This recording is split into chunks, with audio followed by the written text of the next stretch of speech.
Okay, we're going to tackle the slavery trade in Africa.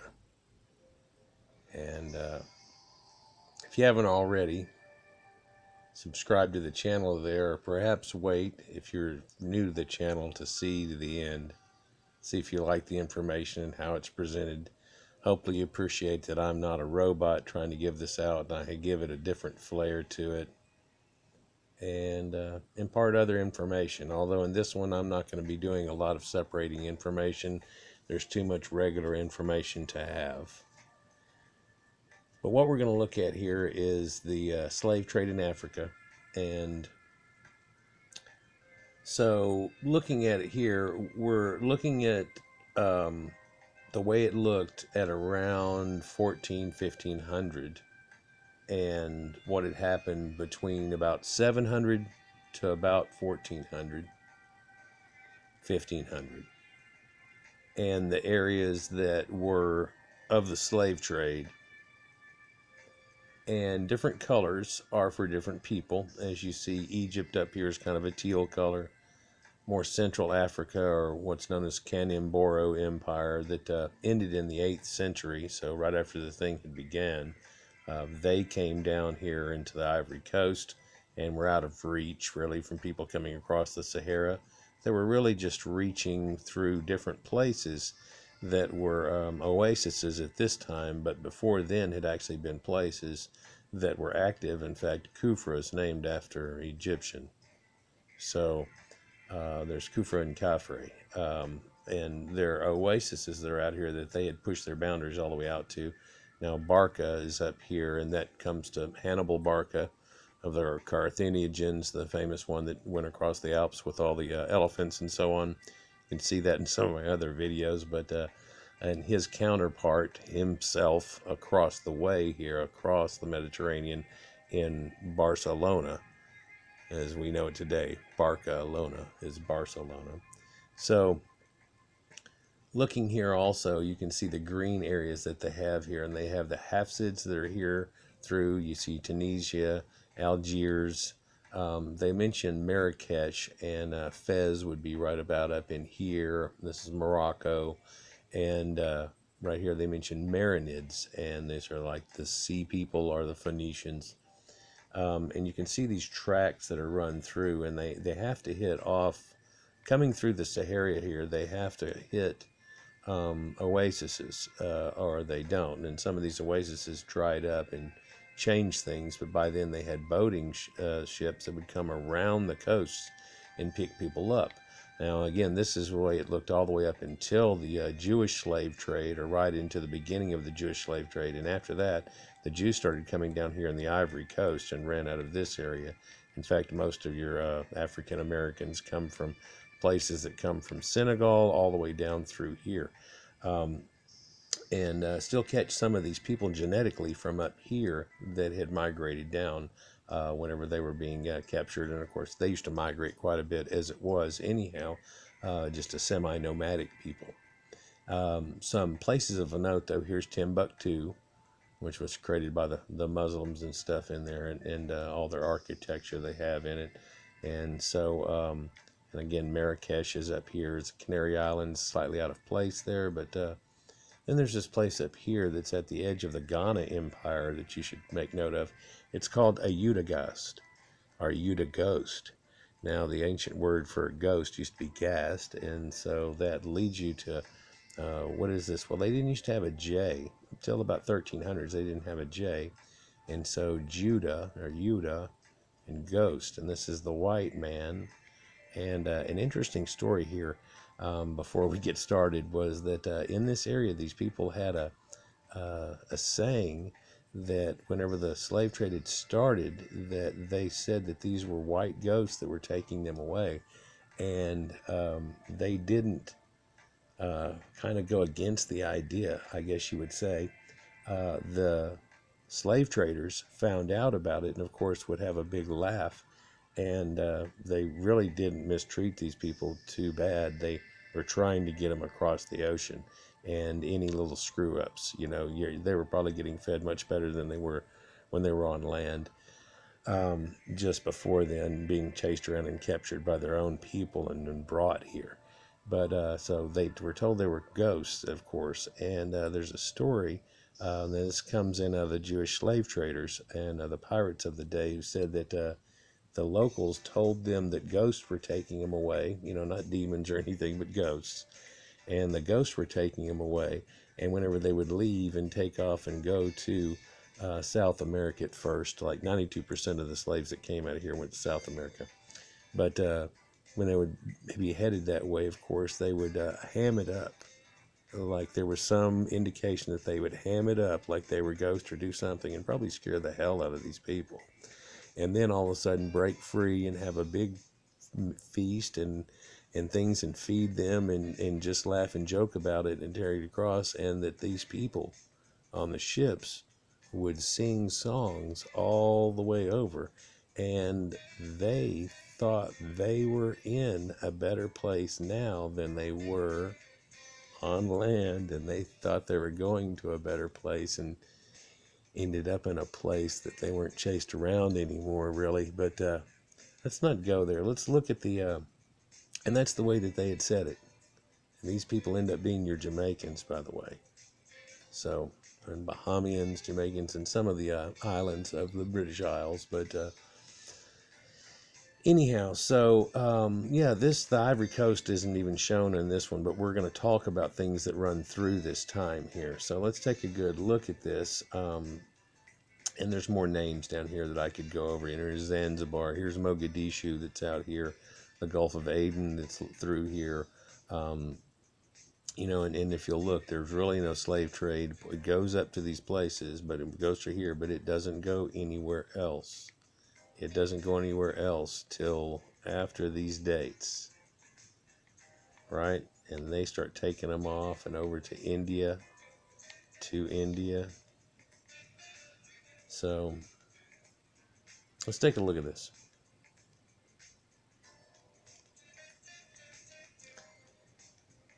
Now, slavery in Africa. This article discusses systems, history, and effects of slavery within Africa. You can see the Arab slave trade, Atlantic slave trade, Mafa, and slavery in contemporary Africa for other discussions.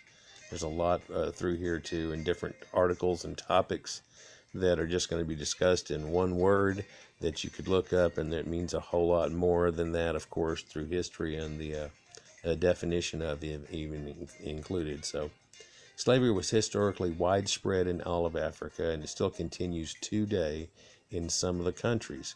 Systems of servitude and slavery were common in parts of Africa, as they were in much of the ancient world. In many African societies where slavery was prevalent, the enslaved people were not treated as chattel slaves and were given certain rights in a system similar to indentured servitude elsewhere in the world. Now, in America, we had chattel slavery, where it was a 7-year servitude, and it was tough and rough, quite on people. And 6 times more whites were in it than black people were, if you count their number up, were. That all ended whenever a man named Anthony Johnson went to court and demanded lifetime slavery for blacks. By the way, Anthony Johnson was a previously freed black man who had black slaves, and he got to keep him and all of his slaves for a lifetime after that. But not to go there on this, there's enough topic to go over. But indentured servitude and things that you would do as a debt, or that you would work for these people for a certain amount of time, it goes all the way back to biblical times, whenever he worked for 7 years for his daughter Rachel, and then he screwed him, or daughter Leah, and then he screwed him over, gave him the other one, then told him he could have both Rachel and Leah if he stayed another 7 years. This was kind of a Jewish ha-ha thing too, if you will, old slip of the old thing where, oh, well, I never said, and anyhow, let's not go there.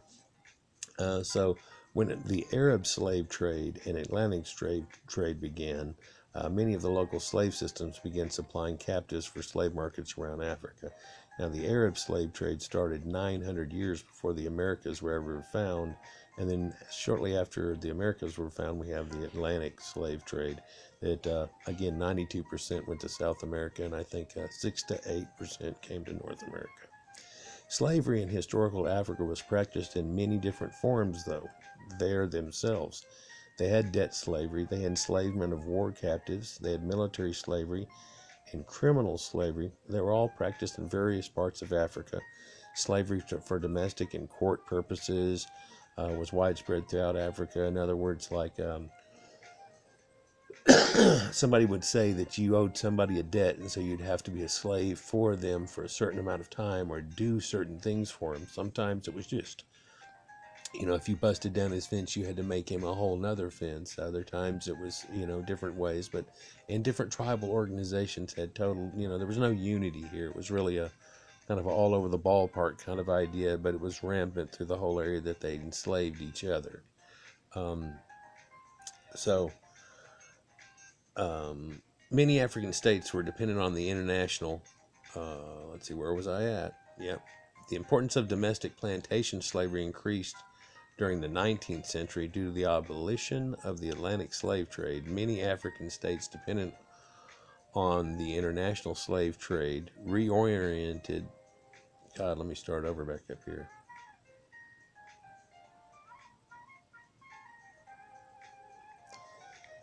Plantation slavery also occurred primarily on the eastern coast of Africa and in parts of West Africa. The importance of domestic plantation slavery increased during the 19th century due to the abolition of the Atlantic slave trade. And so they kicked in there and started using that for their own farming that they had began now instead of being hunter-gatherers. Many African states dependent on the international slave trade reoriented their economies towards legitimate commerce worked by slave labor. And that ran all the way through till today.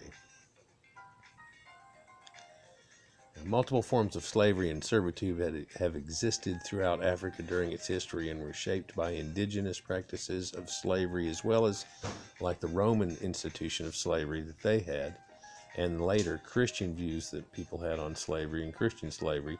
Then you had, of course, the Jewish slavery I was telling you about of chattel slavery for 7 years, and that kind of led to an indentured servitude type.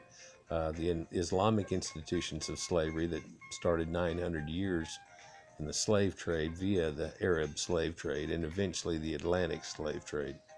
So slavery was a part of the economic structure of African society for many centuries, although the extent of it varied in different places. Ibn Battuta, who visited the ancient kingdom of Mali in the mid-14th century, recounts that the local inhabitants vied with each other in the number of slaves and servants that they had.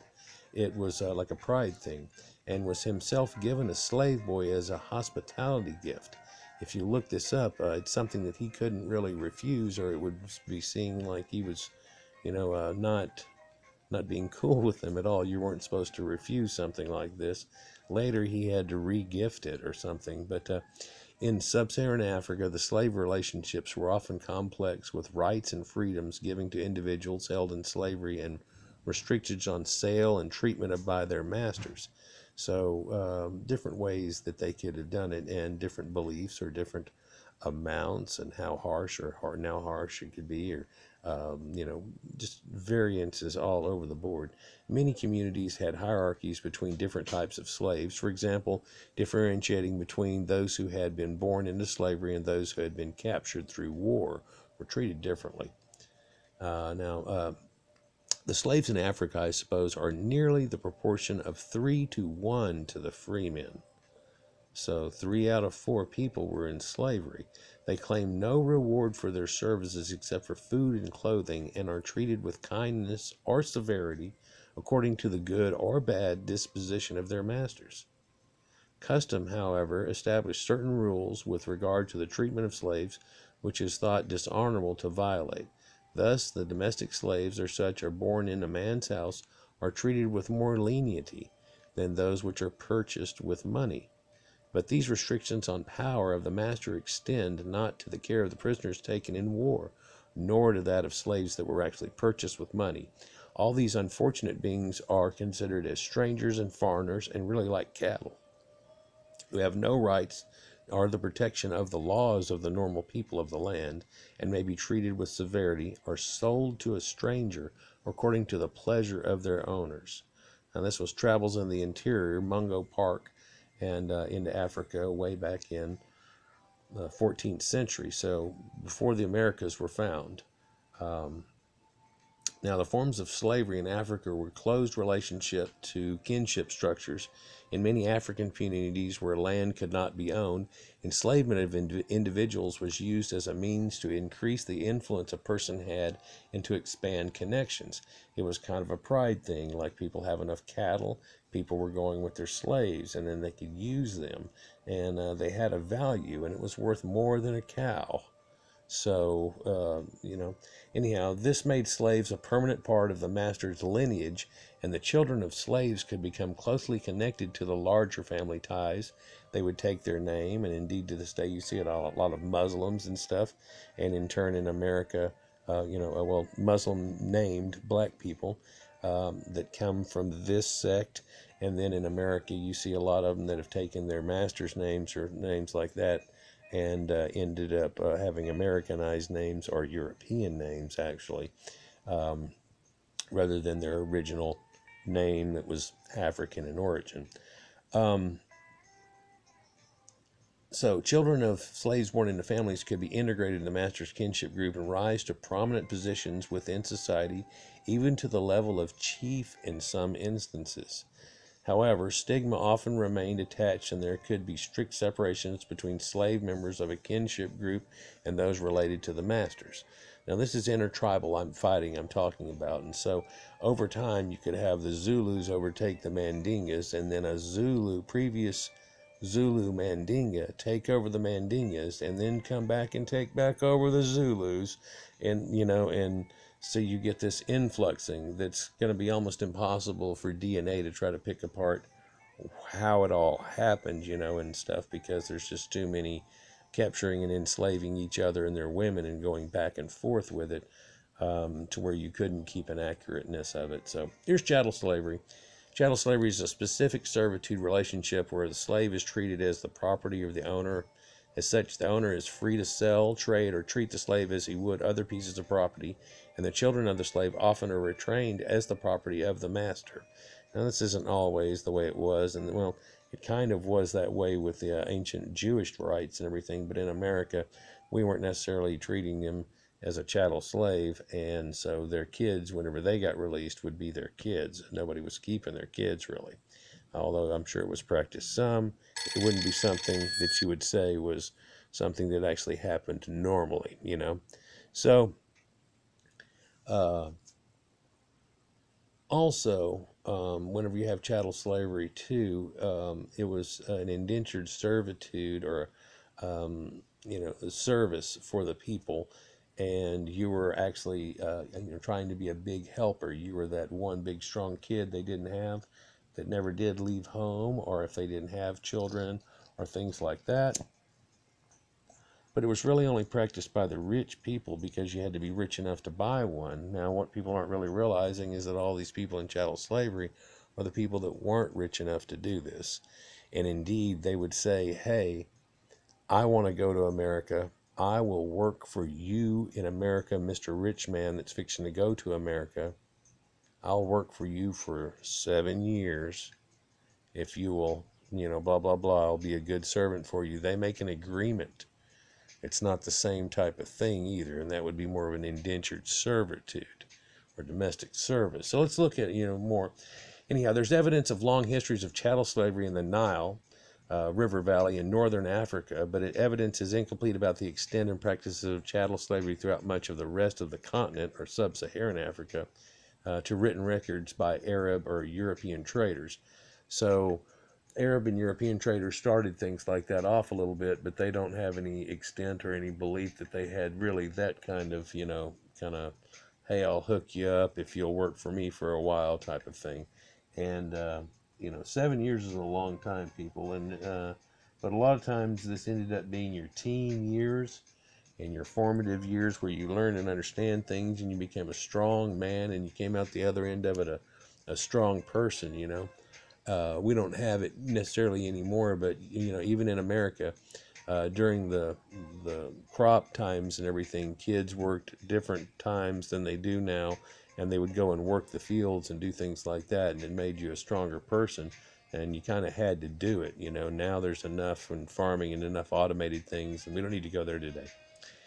Anyhow, many of the slave relationships in Africa revolved around domestic slavery, where slaves would work primarily in the house of the master, but retain some freedoms.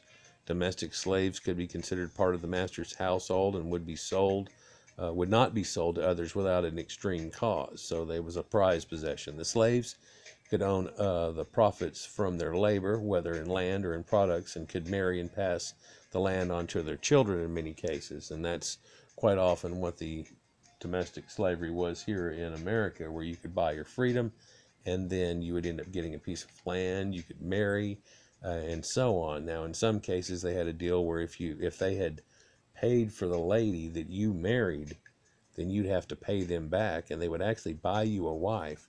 And there are stories where the man picked out a wife and asked him for it, and they bought him for her. She is now his black wife.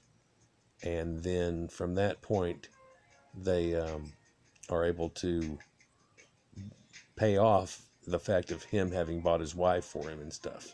A black previously freed slave. So there's pawnship, and that's debt bondage slavery, and it involves the use of people as collateral to secure the repayment of debts. Slave labor is performed by the debtor or a relative of the debtor, usually a child. Now, this is part of the disgusting part. Pawnship was a common form of collateral in West Africa.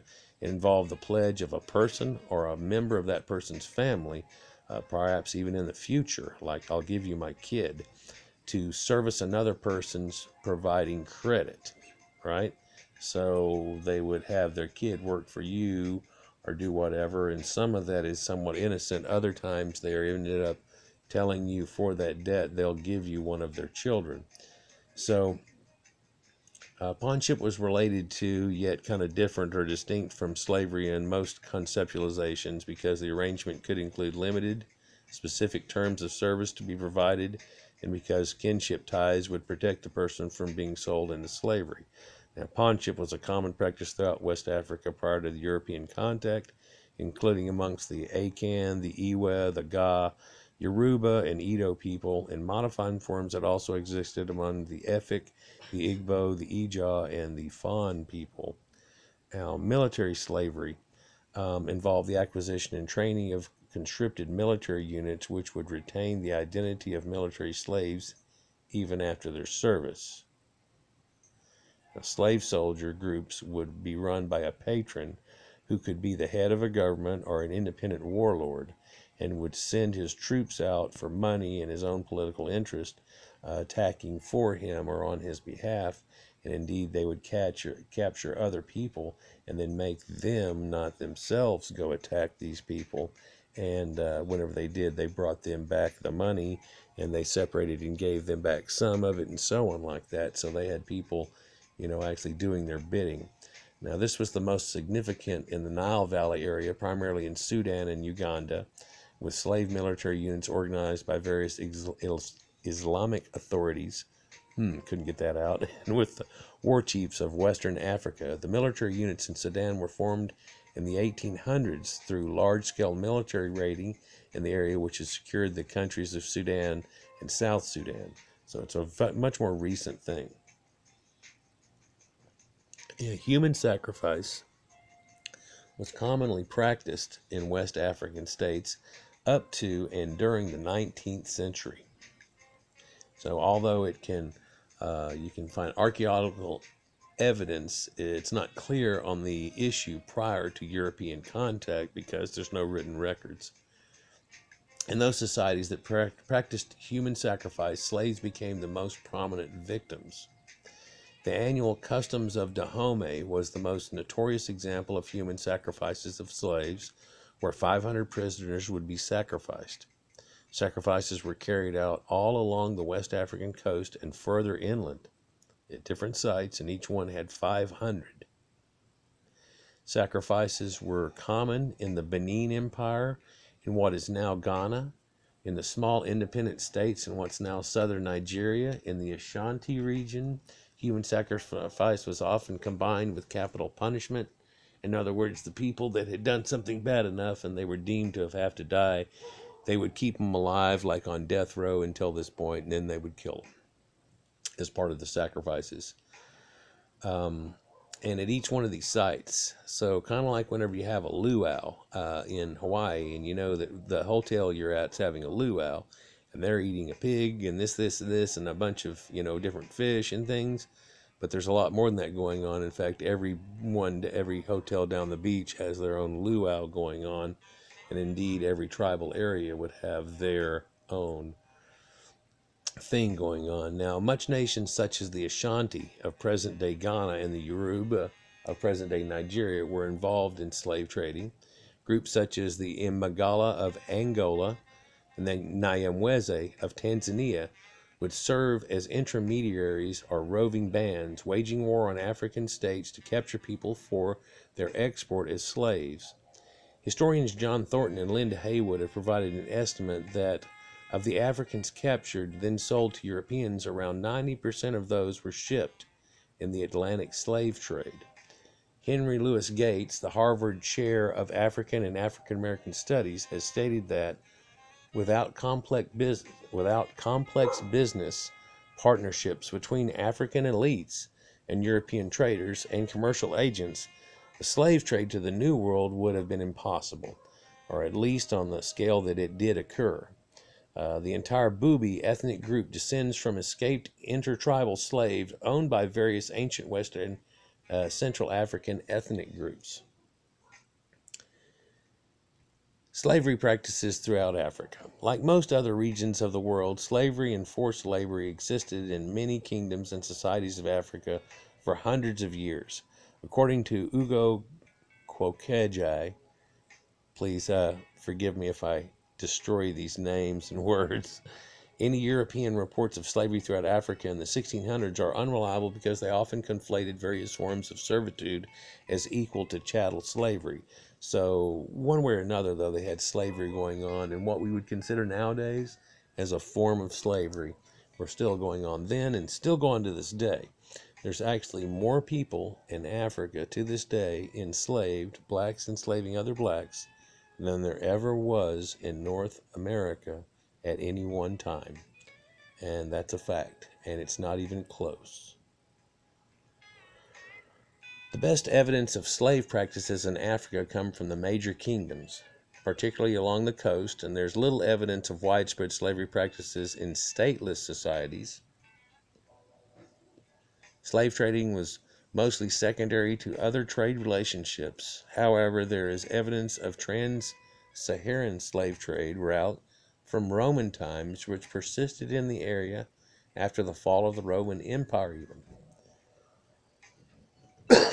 However, kinship structures and rights provided to slaves, except those captured in war, appears to have limited the scope of slave trading before the start of the Arab slave trade and the Atlantic slave trade.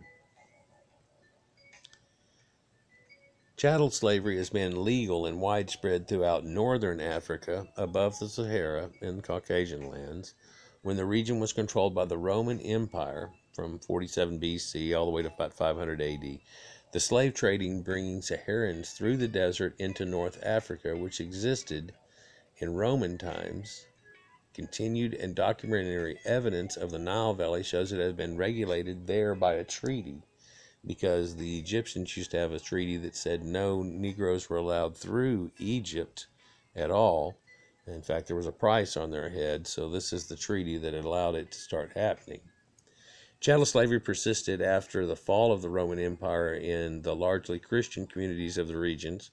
After the Islamic expansion into most of the region, the practices continued, and eventually the chattel form of slavery spread to major societies on the southern end of the Sahara, such as Mali, the Songhai, and Ghana. The medieval slave trade in Europe was mainly to the east and south. The Christian Byzantine Empire and Muslim world were the destinations of most of those. Central and Eastern Europe was an important source of slaves.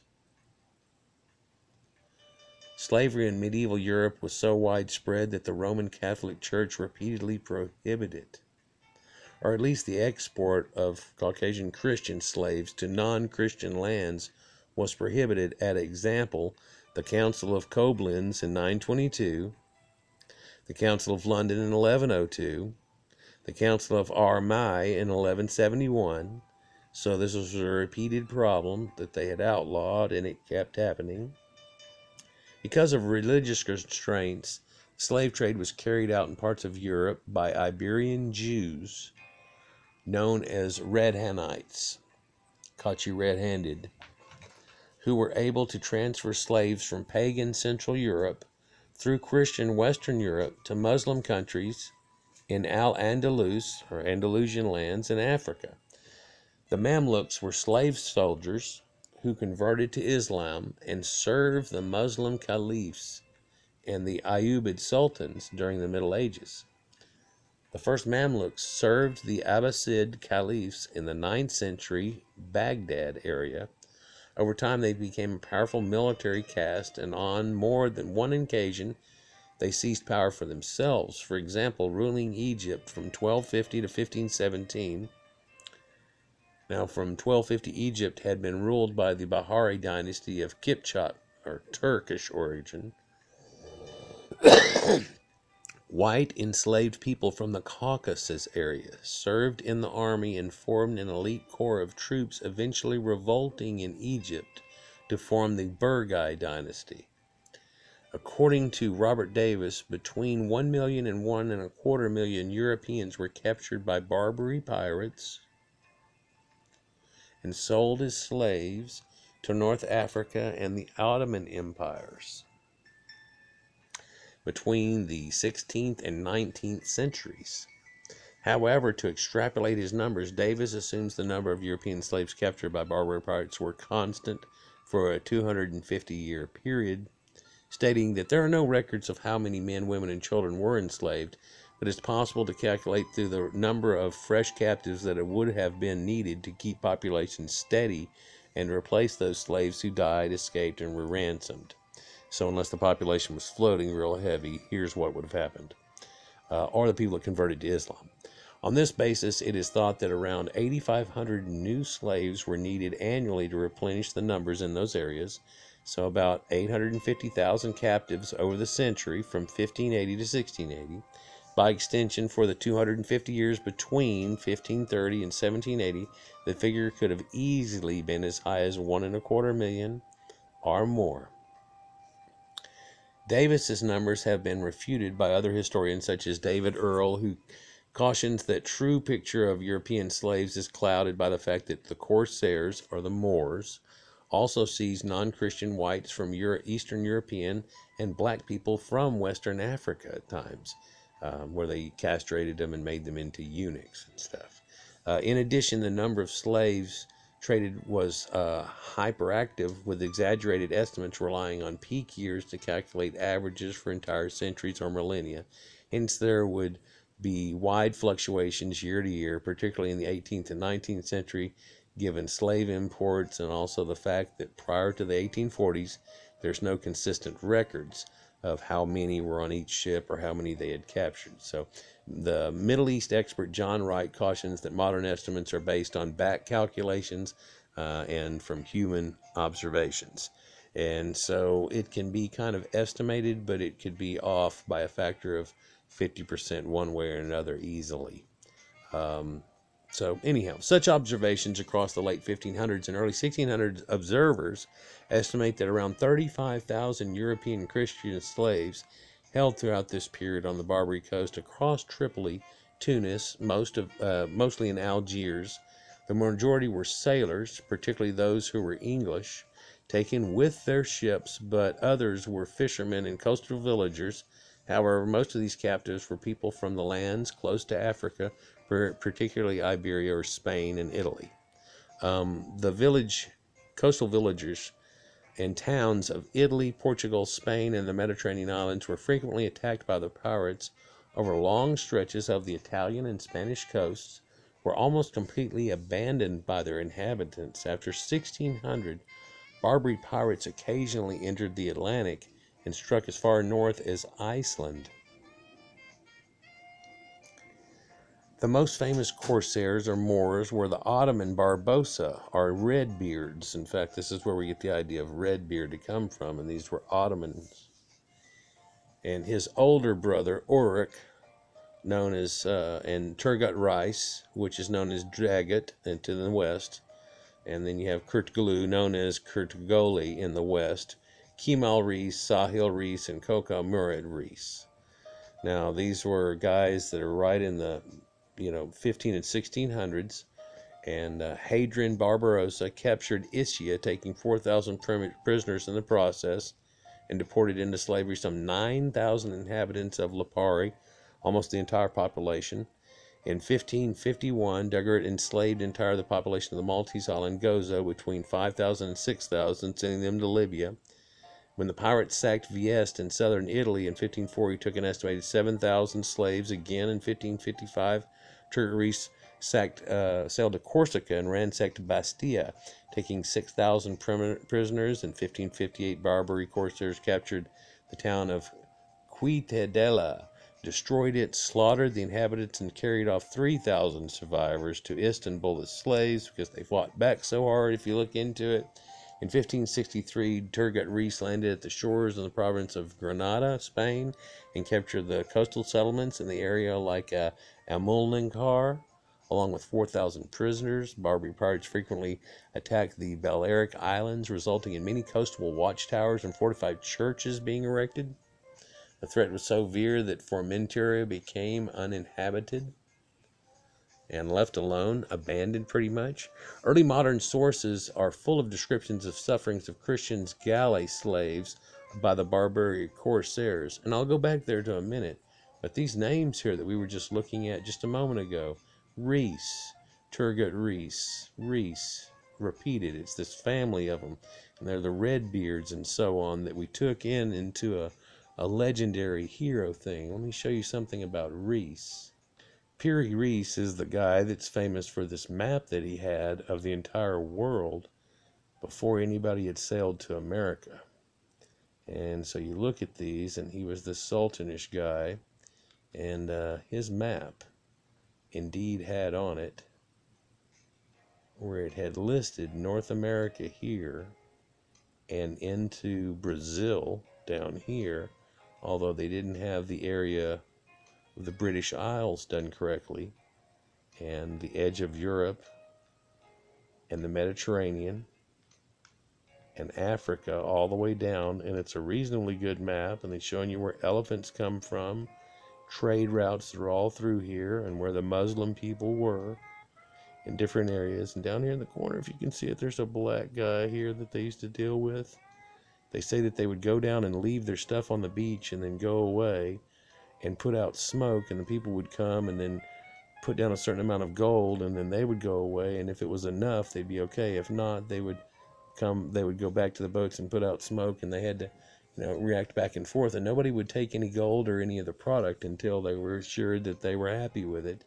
When they were happy, they took their stuff. But so interesting there, that map. And there's a few other maps that show this. That's just a piece of that map that's right there. The way that this guy looked. And here we go again. So here's Pierre Reiss map. And it shows the tip of Africa that was off of it. Now it shows Antarctic, right? But it doesn't show a break right between here, between that and the end of South America. But it shows South America and the major river systems that run through here, and that they had already had cattle established there.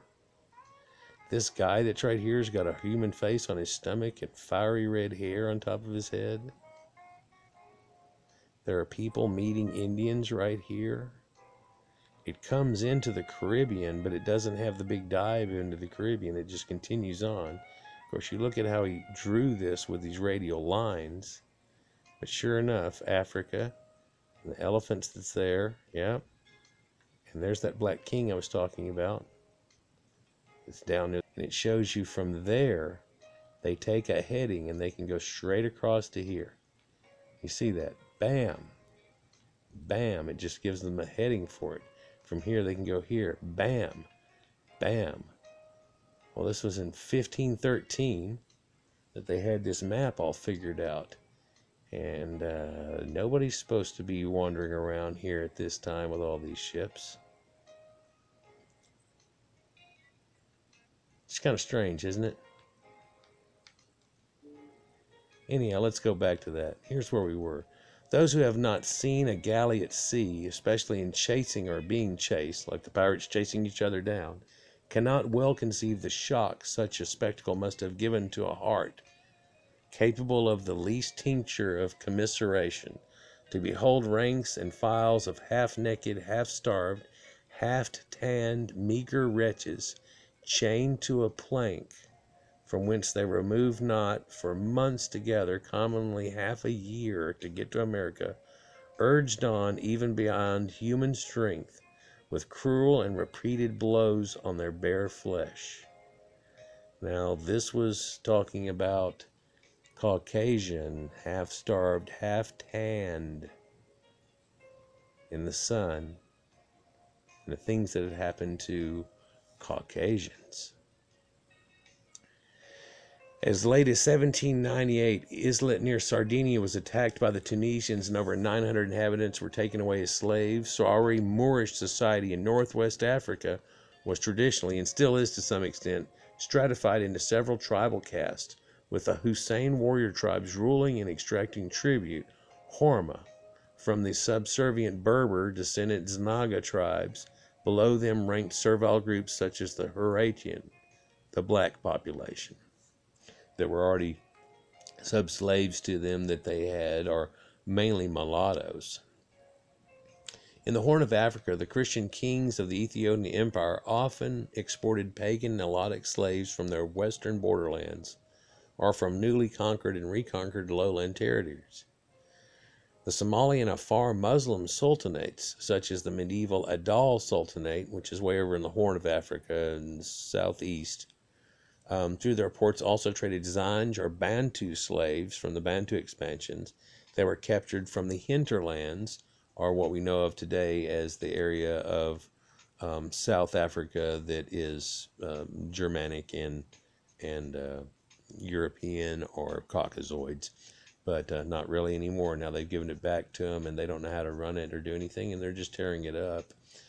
Slavery as practiced in Ethiopia was essentially domestic. Slaves thus served in the houses of their masters or mistresses, and were not employed to any significant extent for productive purposes. Slaves were thus regarded as second-class members to their owners' families.